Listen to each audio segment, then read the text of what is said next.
Okay, we're back on, and when we left off, it was 1952, and Charlie had just gone away on vacation. Yeah, so this was his annual family vacation, and he told me, "Do whatever you can do while I'm gone." And so I went at it. This was my first look at the high-speed video recording head that had been made by Shelby Henderson.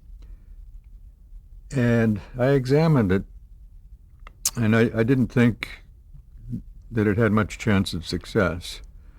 Um, I mean, to start off about 24,000 RPM, for example, with a head that was head gap pole pieces that were only 4 thousandths of an inch wide, I thought this thing is going to come to grief before it even gets started. You see, my longitudinal recording experiences had told me about, tape and pole piece interactions and things like that, and I just felt that this was not viable, and so I thought, we can't start out at 24,000 RPM. About 3,600 RPM, and so in other words, I reverted to a very simple and basic speed motor that one could get more or less off the shelf. I went to the supply room and got one, and I also went to the supply room and got some conventional 40 thousandths of an inch wide instrumentation heads, and I mounted them on a new head wheel that I had Shelby make, and that was going to be about this big in diameter, 3 heads on it. That was Marvin Cameron's recommendation, so I stayed with that, and then I mounted the whole assembly on a top plate, model 306, as I recall, and then I made some head guides, so that the tape would be guided. Tape comes off the feed reel, and the tape would be guided by the head and then go off to the take-up reel.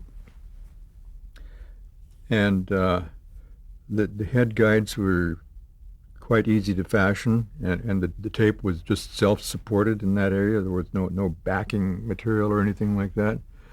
And so I thought, I'm going to start out by making low-speed recordings, 3,600 RPM, and I was able to do that successfully.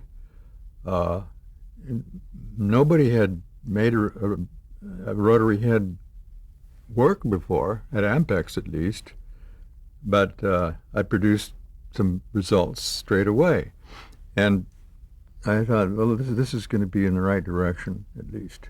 But what were you using for the test? Did you have a camera set up? How did you? No, just sine wave oscillators. And I recorded the frequency range between about 10 kilohertz and 100 kilohertz. And I actually tried a very crude video picture recording, but the result was so awful that it was had to forget about that.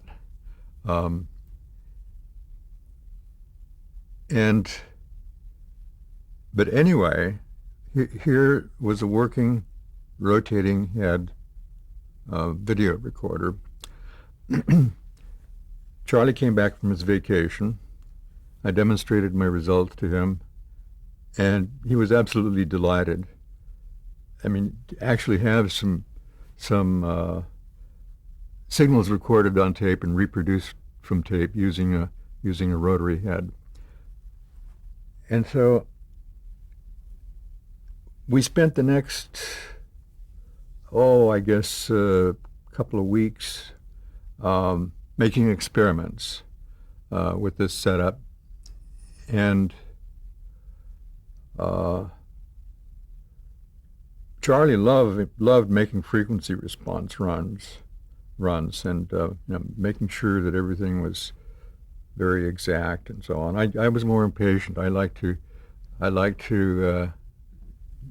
get to the fundamentals of something and find out whether it worked and then move on. Charlie wanted to measure every detail precisely, and that's the way we worked together from then on. I've actually skipped out a whole area here that I think is important. Before Charlie went on his vacation, we had both been, let's see, or did I cover this? We'd both been assigned to this project to produce this FM geophysical recorder. Yeah, I think I covered that already. But that was an important time for both of us because we got to know each other during that time. And we also talked about the prospects of videotape recording a lot. I also learned that Charlie liked to play golf, and we were often on the golf course. And that last bit of fine tuning that we did on this instrumentation recorder was done on after an afternoon at the golf course, because we had been rather frustrated that we weren't getting the results that we wanted. Finally, Charlie said, "Let's go play golf." That's what we did, and then we stayed up most of the night afterwards to get the results that we had to get. Okay, so Charlie and I had a good rapport, working relationship based on that FM recorder experience, and so we were able to collaborate more or less immediately at the beginning of the videotape recorder project. The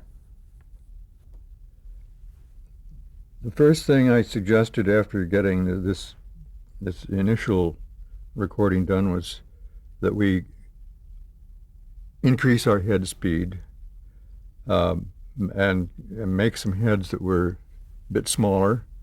As I recall, 18 thousandths of an inch track width, and run the head faster to see what we could get out of that. And I proposed 18,000 RPM. You see, the original proposal from Marvin Cameras was 24,000, and I thought that was asking for a bit much. But I thought going down to 18,000 might be okay. So we tried that, and initially the rotating head made a horrible screaming noise. It was a very, very loud noise, and I was afraid the whole apparatus was going to fly apart. But then we realized that it was just the heads flapping against the tape that they went by. There had to be some backing that would keep the tape against the heads, so that the heads would move in arcuate sweeps firmly against the tape. And we made various experiments using different kinds of backing materials, pads and so on, to keep the head against the tape, and nothing worked very well. Then Shelby Henderson, our model maker, got an idea, which proved to be a success. He said, I will mill a slot in this in the aluminum backing plate where the head will ride, and the head will push the tape into a little groove. And that became our first female guide. All the video recorders after that had what were called female guides, and this was our first female guide. Shelby Henderson made that, and it was a big success. We were able to run the head at 18,000 RPM and get good recordings of sine waves. But eventually we did try making a video recording, television picture. And we got a very, very crude television picture, but it wasn't worth writing home about. We did, I guess we experimented with that head assembly for about a month. And then I thought it was time for the next step. We should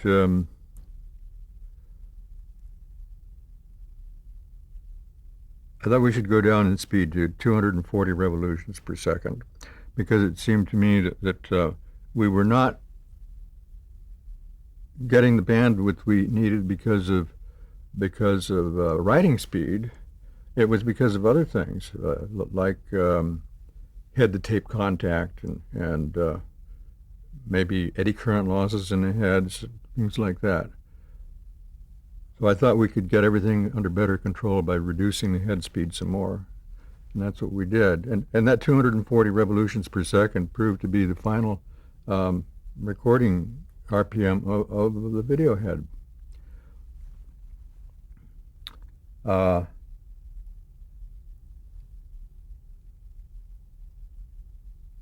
I also was fascinated by, let me back up a little bit here.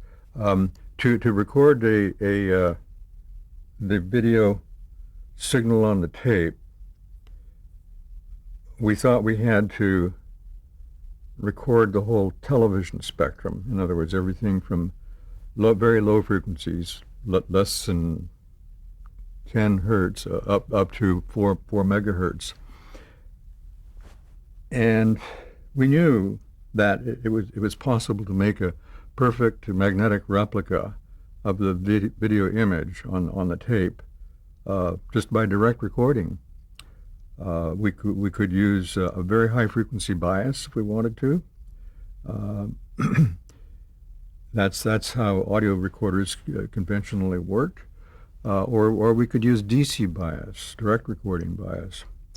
And we made quite a few experiments using DC bias. But the results were not very satisfactory. And that's when I realized that we had to have some kind of modulation system. We could not count on direct recording. And so I created a kind of quasi-amplitude modulation system using a carrier frequency of about 600 kilohertz. And with that, we were able to produce our first recognizable pictures. And that was something that made us very, very happy. You remember what those pictures were? As I recall, it was Crazy Cat going down a hill in some kind of a car, and there was a lemonade sign that said lemonade 5 cents. And so that gave us a lot of encouragement.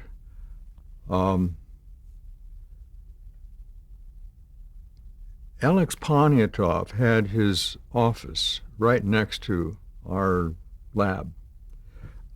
This was at 934 Charter Street in Redwood City. See, the Ampex that I've been talking about up to this point was all in San Carlos. Then finally, Ampex had enough money and enough financial backing to be able to move into a modern building in Redwood City. So anyway, Charlie and I had our office right next to the chairman's office, and he would go by regularly and would greet each other. But after this first successful picture recording, we offered Alex a demonstration, and he thought that was a good idea. So he organized the company's patent attorney to come and witness this demonstration. His name was Paul Flair, and he did a lot of the patenting work for us from that time on. And so Alex was delighted. Paul Flair was very happy, and Charlie and I were very happy. And so a document was prepared that said that this recording had taken place in the presence of Charles Ginsberg, Ray Dolby, Paul Flair, and this document could be important for some future patent procedures, perhaps. And so anyway, this was recorded and then filed away in a vault. So that was a step forward. And so we next decided that we had to build a totally new machine. And that got started in about December of 1952.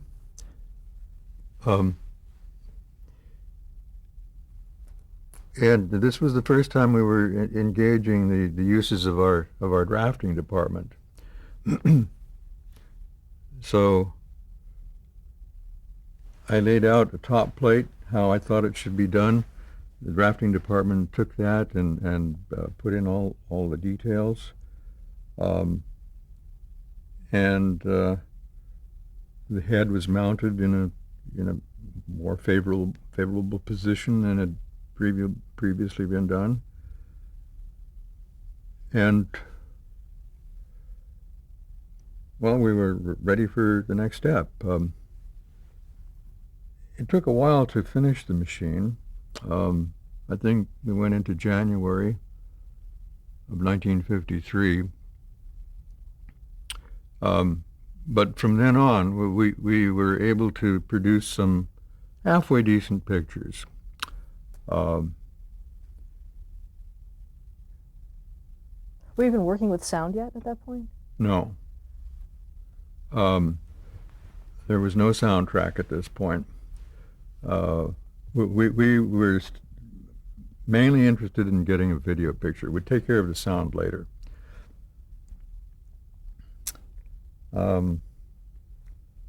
One thing I had hanging over my head during all this was U.S. Army. I had been told some months before that I should get ready for being inducted into the Army. This was still during the Korean War. And so I guess it was in about, maybe January, February of 1953, the Army wrote me and said, we want you to appear at this place, which was San Mateo, by the 1st of April, 1953. So I knew that was going to be the end of my time on the videotape recorder.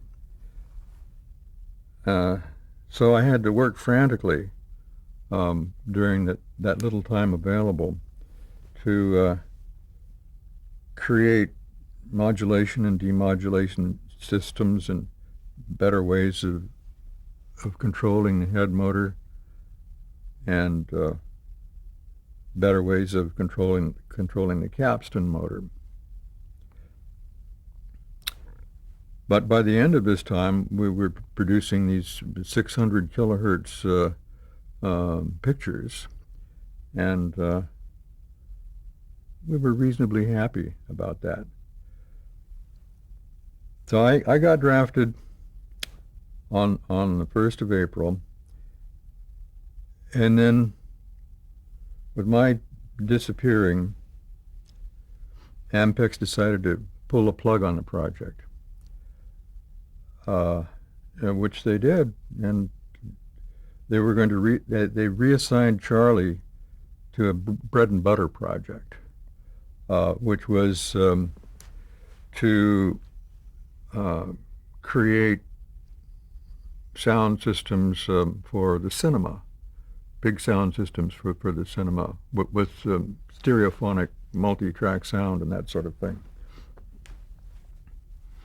So Charlie had to forget about the video recorder for a while.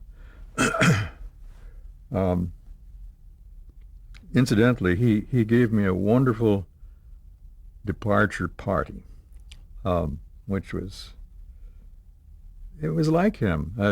Charlie was a people person. He knew how to make the people working for him feel happy and wanted and things like that. And I guess he rounded up most of the engineering department for this party. And this was in the evening. There must have been between 20 and 30 people there. So that was my send-off. And so I left to do all the things that one has to do in the Army, and just to think about videotape recording. So Charlie had to work on these stereophonic movie sound systems. And that project was not revived again until about, let's say, October 1954, more than a year later. The whole thing was in limbo that whole time. Meanwhile, I was writing letters to Charlie, trying to think of fantastic ideas and sending them on to him for recommendation on our further video experiments as soon as Ampex would release him for that.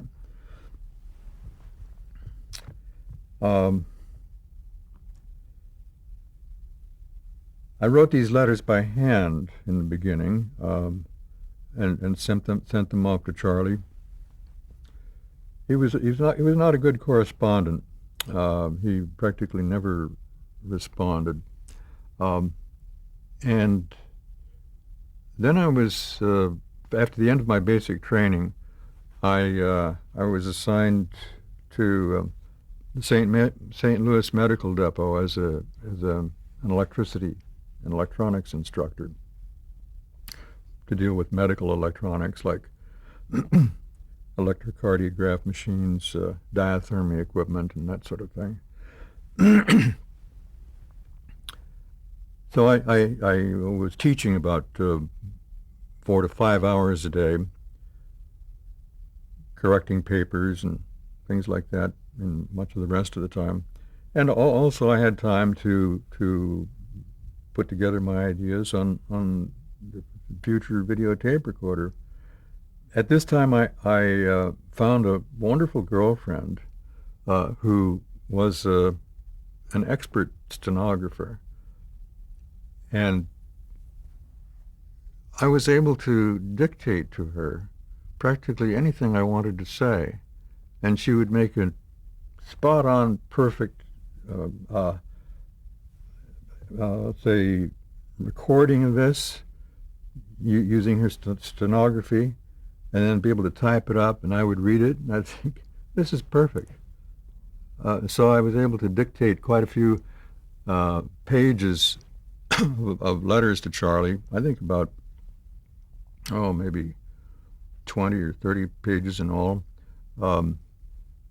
Mostly describing my life in the Army, but also incorporating the latest ideas I had on how I thought a videotape recorder should be designed. In one particular letter that I wrote or dictated, I remember this letter because it's very important. July the 2nd, 1954.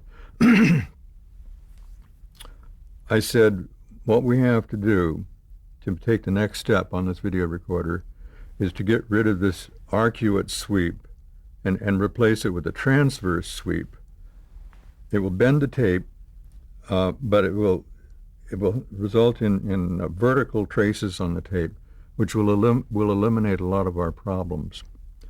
You see, when you have arcuate sweeps, if there's any variation in tape motion, that variation in tape motion will be translated or will be picked up as longitudinal motion because of the shape of the video head arrangement.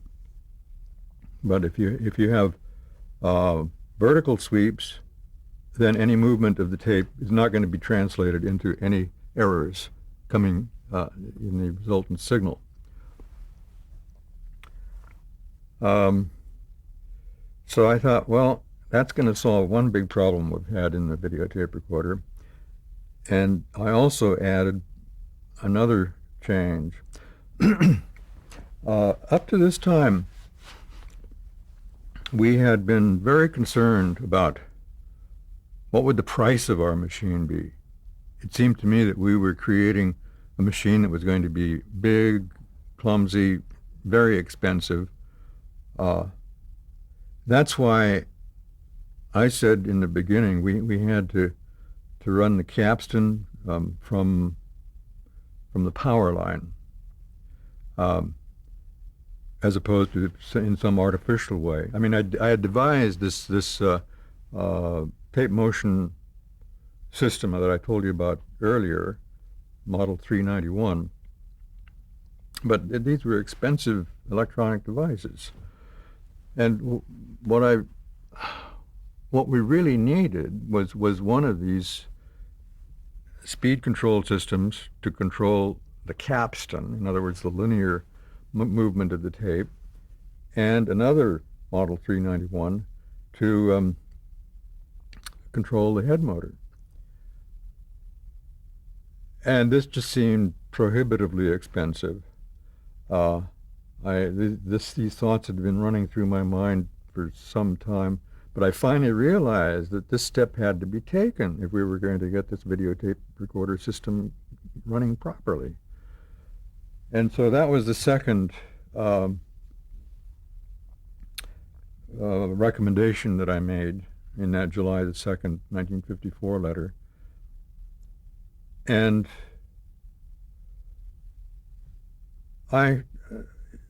Charlie never wrote back saying this is a wonderful idea or anything like that, which disappointed me. But when I got out of the Army at the end of December 1954, first thing I did was go over to Ampex, and I discovered there that the videotape recorder project had been revived. Stop there to change the tape. Mm-hmm.